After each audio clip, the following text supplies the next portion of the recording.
ایک زمانے میں ایک آرام دہ شہر میں فرنیچر کی ایک دلکش دکان تھی جسے مکی مدنی کہا جاتا تھا۔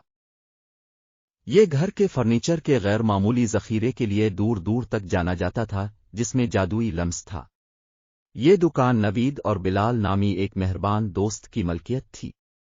وہ فرنیچر سے دل کی گہرائیوں سے محبت کرتے تھے اور انہیں یقین تھا کہ ہر ٹکڑے کی ایک منفرد کہانی سنانے کے لیے ہے۔ ان کا اسٹور شاندار صوفوں، خوبصورت کھانے کی میزوں، شاندار کتابوں کی الماریوں اور پرفتن بیڈ روم سیٹوں سے بھرا ہوا تھا۔ ایک دن للی نامی ایک لڑکی مکی مدنی میں گھومتی ہوئی آئی، اس کی آنکھیں حیرت سے پھیل گئیں۔ وہ حال ہی میں شہر منتقل ہوئی تھی اور اپنے نئے گھر کو گھر جیسا محسوس کرنے کے لیے کچھ خاص تلاش کر رہی تھی۔ جیسے ہی اس نے اسٹور کا جائزہ لیا، وہ مدد نہیں کر سکی لیکن فرنیچر کے ارد گرد سازش کا احساس محسوس کر سکی۔ گویا اس کے تجسس کا جواب دے رہے تھے۔ کونے میں رکھی ایک چھوٹی سی کرسی نرم چمک کے ساتھ چمکتی دکھائی دے رہی تھی۔ للی احتیاط سے اس کے قریب پہنچی اور بیٹھتے ہی اسے ہلکی سی گرم جوشی محسوس ہوئی۔ اس کے حیرت سے بازو والی کرسی نے بولنا شروع کیا۔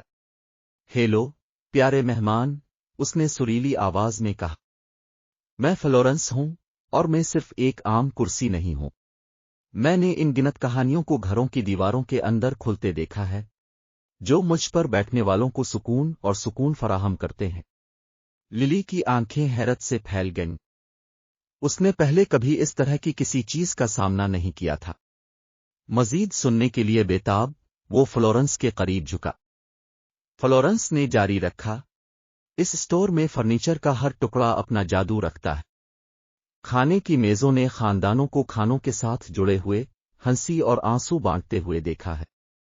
کتابوں کی الماری ایسی کہانیوں کا گھر ہے جو قارئین کو دور دراز علاقوں تک لے جین خواب دیکھے اور لوگوں کو پرسکون نیند کی دنیا میں لے گئے۔ للی نے غور سے سنا، اس کا دل جوش سے دھڑک رہا تھا۔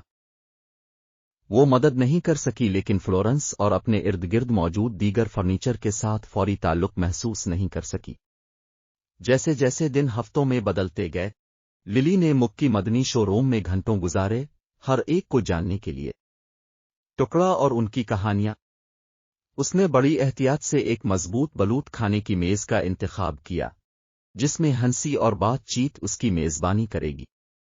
اس نے پیچیدہ نقش و نگار کے ساتھ ایک بک شیلف کا انتخاب کیا، جو اس کے مواد کے ذریعے نئی مہم جوئی کا آغاز کرنے کے لیے بے چین تھی۔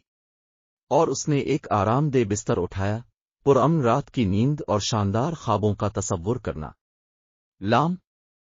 للی نے فرنیچر کے ہر ٹکڑے کے ساتھ اپنے نئے گھر میں زندگی اور گرم جوشی لائی۔ جیسے ہی اس نے انہیں صحیح جگہوں پر ترتیب دیا، وہ محسوس کر سکتی تھی کہ فرنیچر کی جادوئی توانائی پورے کمروں میں پھیلتی ہے۔ سکون، محبت اور پریرتا کی پناہ گاہ۔ یہ ایک ایسی جگہ بن گئی جہاں دوست اور خاندان اکٹھے ہوئے، کہانیاں بانٹیں اور خواب زندہ ہوئے۔ اور للی اس جادو کے لیے شکر گزار ہے جو اس کے فرنیچر نے اس کی زندگی میں لایا تھا، اس میں گزارے گئے ہر لمحے کی قدر کی، اس کے نئے دوستوں کی کمپنی۔ اور اس طرح مکی مدنی شو روم کا فرنیچر ایک ایک کر کے دوسروں کے گھروں میں خوشی اور سحر پھیلاتا رہا۔ کیونکہ جیسا کہ للی نے دریافت کیا، فرنیچر محض اشیاء ہی نہیں بلکہ یادوں، خوابوں اور اس چیز کا جوہر ہے جو ایک گھر کو حقیقی گھر بناتا ہے۔